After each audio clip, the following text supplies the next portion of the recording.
বাংলাদেশের ৫৩ বছরের ইতিহাসে প্রথম ঘটনা। বাংলাদেশের সাথে পাকিস্তানের ব্যবসা-বাণিজ্য আবার শুরু হচ্ছে কি? এখন কি বাংলাদেশ ভারতের সাথে বাদ দিয়ে পাকিস্তানের সাথে চুক্তি করতেছে? ফার্স্ট চট্টগ্রাম বন্দরে ৫৩ বছর পর বাংলাদেশের ইতিহাসে পাকিস্তানি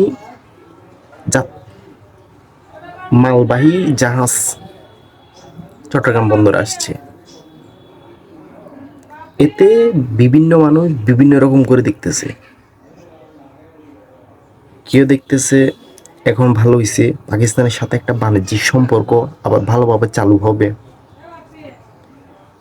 আমরা সবসময় ভারতের সাথে বাণিজ্যিক লেনদেন করতাম, কিন্তু এখন পাকিস্তানের সাথেও করব, যাতে যে পণ্যর আপ ডাউন কম, যে পণ্য কম দামি তা পাকিস্তান থেকে আনবো, যেই পণ্য ভালো মানের ওইটা অন্য জায়গা থেকে আনবো। যে দিক থেকে সুবিধা আমরা ওই দিক থেকে একটা ডিফারেন্টভাবে একটা বাণিজ্যিক চুক্তি বাণিজ্য করতে পারবো। আগে একতরফা হতো, এটা অনেকে মনে করতেছে, কিন্তু এটা ঠিক পাকিস্তান থেকে বাংলাদেশে যদি পণ্য বাণিজ্যিক সম্পর্কটা ভালো হয় তাহলে ভালো।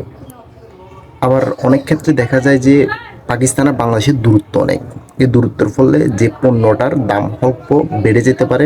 আবার পাকিস্তানে এমন কিছু পণ্য আছে যেগুলো ভারত থেকে অনেক সস্তা। এরকম বিভিন্ন মানুষ বিভিন্নভাবে চিন্তা ভাবনা করতেছে।